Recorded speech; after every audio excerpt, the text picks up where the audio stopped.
Hey guys, in today's video, we are going to look at a very important artistic style that is known as tonalism, and we are going to discuss about some of the features that are involved in tonalism and also paint this particular painting as an example.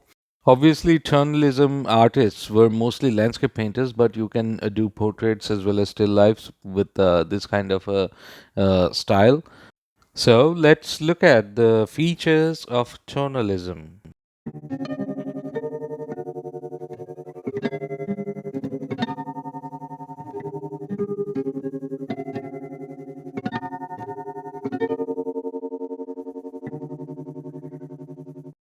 Tonalism is a kind of art that focuses on mostly landscapes and other aspects of painting with kind of a tonal value to convey a particular kind of mood and an impression. Obviously, this kind of art appeared way before Impressionism. And tonalism is not an American concept. It was applied a little before the Americans took it. Barbiza school artists were mostly tonalists. And then in the US, various artists such as George Inness and James Whistler, they took it into another level, which is very, moody in nature. You're at this moment wiping as well as creating very abstract shapes with two or three colors just to arrive at something. This landscape is non-existent. It's just something that I'm trying to arrive at. Just using various strokes and wiping the strokes. And for instance, there is a huge mass on the left hand side. I will remove that. Now I've removed it and it has become more open, and I'm creating some indication of water as well. So you can do it in this manner. Now, artists have this tendency to do bravura work rather than keeping themselves very, confined to the tightness of, composition as well as stroke making. Even Michelangelo, who was the biggest sculptor in the Renaissance, he also did somewhat abstract, sculptures at that moment. And then there were El Greco and Grunwald, who were also dealing with abstract imaginary forms. And here we are also doing the same. We are keeping the essence of the landscape, or maybe a portrait or a still life, but here we are including atmosphere into it. Yeah, the atmosphere is the most determinant factor because this is how the mood of a particular landscape is determined, and you include poetic elements in it. Landscape is not just a copy of what you see, landscape is totally on the basis of what you feel. So that is how the greatest landscapes have been made, and this is another kind of painting style. And if you look at Constable's older paintings, they are also tonalism. There is Turner's abstract landscapes, they have tonal elements to it. So it's not just something that was, consciously arrived at, but there are many artists who had this idea of going beyond what they were just seeing.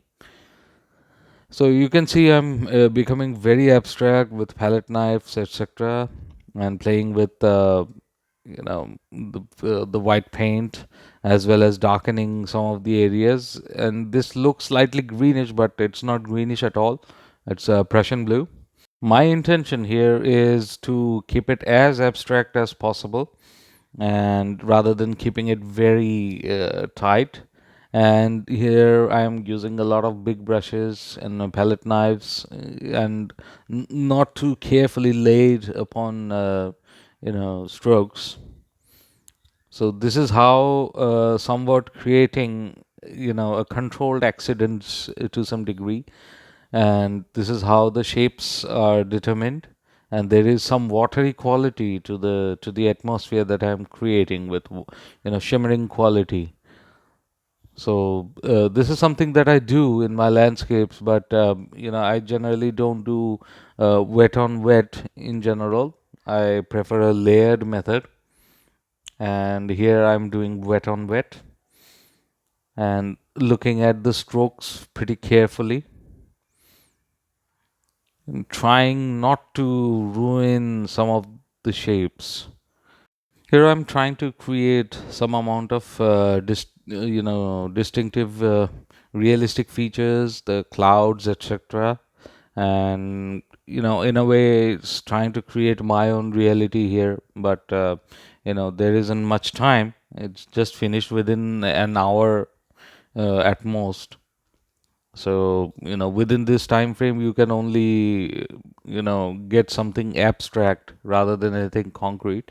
But here the major focus is on the atmosphere rather than the composition, although you have to get to something else, especially in the foreground. And if you see many tonalist paintings, you will see that the foreground is actually very weak, especially in some of the cases of Barbizon artists, as well as the American artists as well.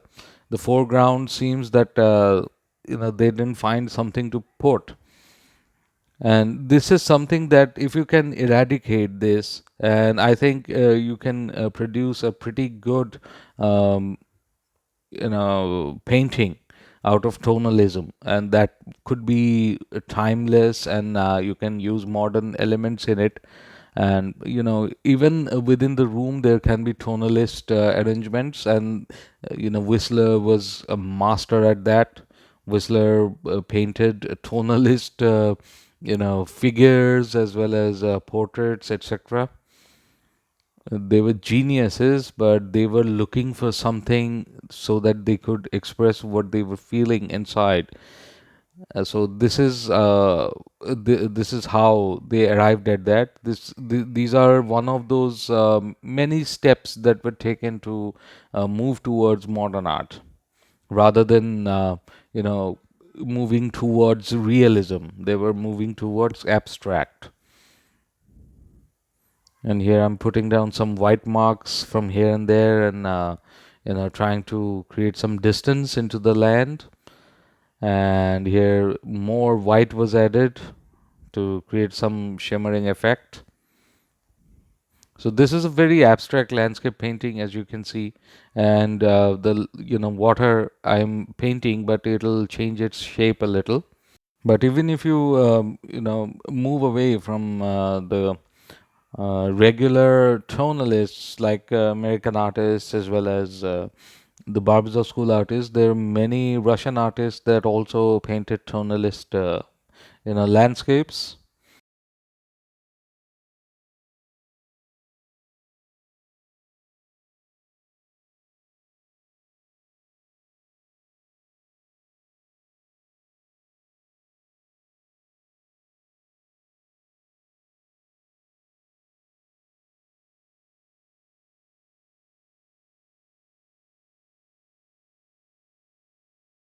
And when you add this sort of a lighting effect and also atmosphere into that sort of a vastness, it becomes something very grand.